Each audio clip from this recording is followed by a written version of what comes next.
Welcome to Never Rewrite. I'm Jeffrey Sherman, And I'm Dustin Rea. and today we're going to discuss how to think about your career to answer questions about what you should do about your career.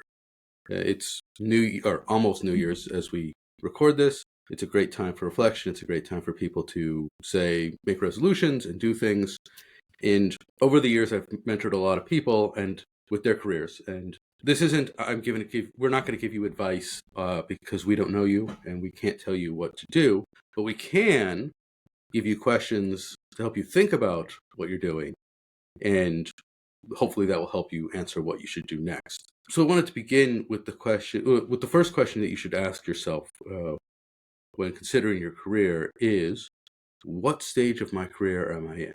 Right? If you're almost retired, probably not a good time to consider career development. And if you're just starting out, it is a good time to always consider career development. And then sort of as you get along in your career, you get closer. And so I think the first question to ask yourself is, what stage of my career am I in? And the second question is, where do I want my career to go?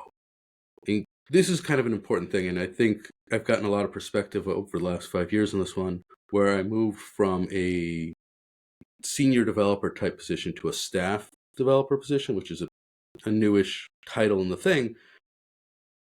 But advice or discussion that I've been giving to developers about that is, hey, as a staff engineer, you are going to do less programming. You're going to do more talking. You're going to do more cat herding. And if you don't like that stuff, then you don't want this role. Traditional, right, you're a developer, and then the track bifurcates, and you either go, an extremely senior individual contributor, or you become a manager, kind of the two roles, or you're stuck down here. I think those are the three places. You get stuck as a individual contributor who turns out code, and some people love that.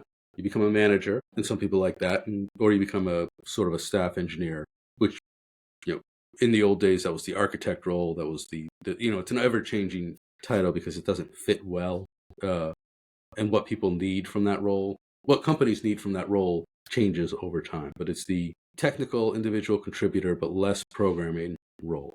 And if you're a developer, you got to pick. You can invent a new one, I guess. And I'm always in favor of that. Invent your own path. But those are the three main paths. And so you have to figure out which one you want, because I can't tell you. Dustin, do you have more? Can you think of more paths or? Yeah, the only obvious one that sticks out to me that I see a lot of, especially the transition you're talking about, like when you're at that senior engineer transition point and you're looking at like which paths. I also see some engineers take their hand at entrepreneurship, whether that's to build a product or to do freelancing on the side or to start doing some customer research. I've also seen maybe you have been an engineer that's been dabbling in other skills. I think that's also something that's coming along a lot lately. What I've seen a lot is more people that were traditionally designers turned into engineers. But I think the reverse is true. I've taken time to take design courses throughout my career so that I could better understand the designers that I work with. And I think that's part of the career development as well. So just even identifying, even if, whichever path that you choose, why, what is it about that path that is attracting you? Is it the new experience? Like, I want to try something I've never tried before, like managing other people. And like, why do they say that's so different than being in IC? I think that's a really good path to take. As well as obviously as an entrepreneur, I definitely, respect the entrepreneurial path as well. And everyone taking a shot at, building something that they either wish to see in the world or something that they have passion for. So yeah, that's what I would add. Yeah, you're totally right. I missed that one. To me, the key piece is all three of those paths, that the manager, entrepreneur, senior, they're all less development roles. Right. Senior engineer is the most important, most development role you're going to have. And any other role you go from there, if you're going to move up the career ladder, you're going to do less programming. And that's just how it is. I don't know of anyone who's going freelance and also still, you can get a staff job where you're not really freelance. You're just temporary worker or contractor. But right. But I think what you're pointing out is like the energy distribution that you have, right? Is there's never, I've made this for people watching. I've made this transition as well from senior to staff and then entrepreneur. I've been engineering manager in the past and other roles. So I've kind of seen each path. And yeah, it just oh, I lost my train of thought. You were saying how you've done this yourself. You've done them all. And Oh, the it's less less programming, programming. right? The energy distribution, right? So the what I mean is like from a there's never been a more intense programming job that I've had than being a senior engineer or a tech lead in a tight team that's moving fast.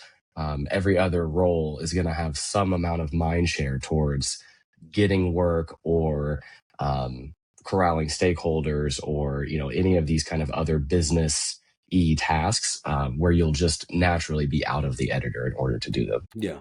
And so I think that's the first thing that I often tell people is you have to figure out, do you want that? Right.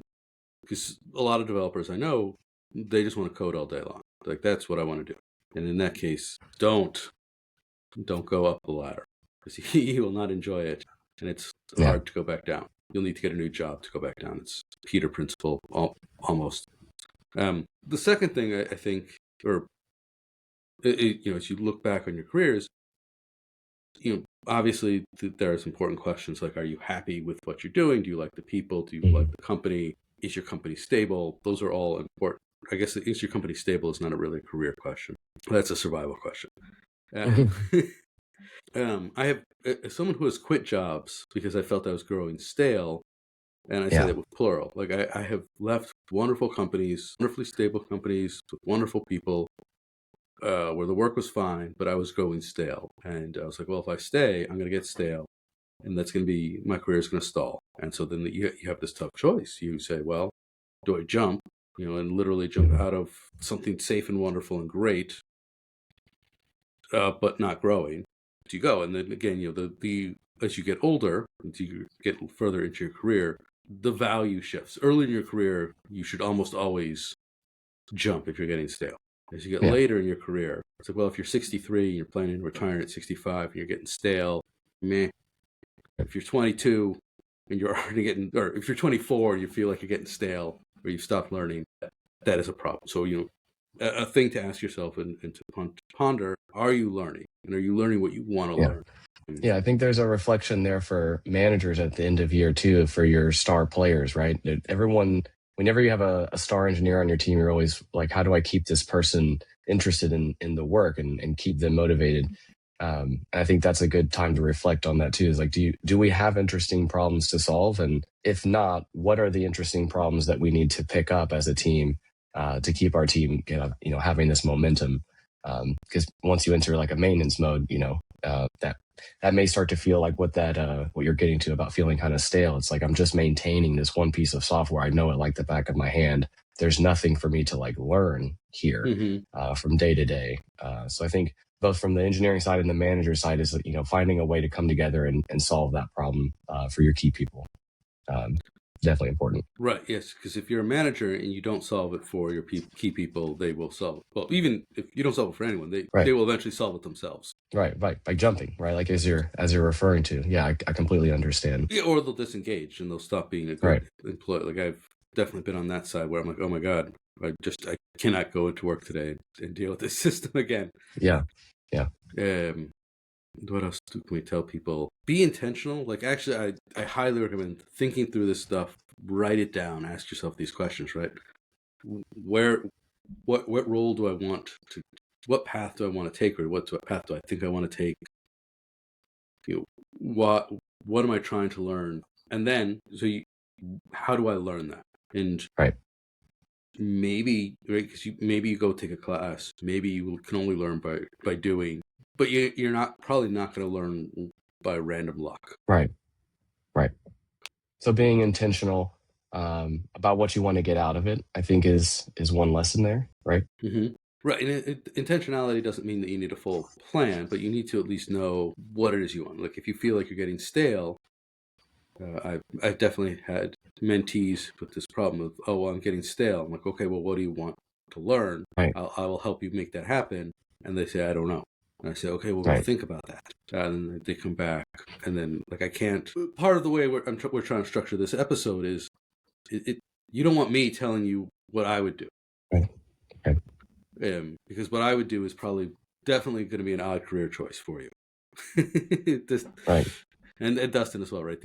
Do you want Yeah. to go the entrepreneur route? Do you want to become a known expert in your field for something? You could. Right. They're great paths. I like it. I like being a known expert. Dustin likes being an entrepreneur. But unless that's exactly what you want, you don't want to take our. Yeah. You don't want me picking what you should do next. Exactly. And I think the idea here is how do we make these types of decisions as we've Mm-hmm. progressed in our career? And one of the framings I continue to use over and over is, will I regret not trying this thing I'm thinking about? Mm. Whether that's been at all versions of my career is, if you've ever had that like nagging feeling of like, man, what if I would have done this or what if I would have done that? I like to just get ahead of those, right? And just, well, let's just take that path, see what happens. And, then that tends to open up, doors or new opportunities that you weren't even aware of. And I think that idea of just not being afraid to just broaden your horizons through just trial and error. And again, like, will I always wonder what this would have been like to be a manager or to do this or to go down the staff path and work with, directors, or, what does that look like? Right. So that's the kind of framing I use. Yeah, and one thing that, if this sounds scary, generally speaking, you've got a manager and your manager wants you to succeed, and your manager has no idea what that looks like for you. And if you Right. can tell them, then they can, instead of trying to, for them to try and figure it out or even push you in ways that are not helpful, they are almost always going to be very happy to know what you want, and then they will help you get it. And you'll find that as soon as you can say, this is what I want to try, what I want to do, doors will open Yeah. because people want you to succeed, and they want you to try the thing you want to try. They're not trying to hold you back.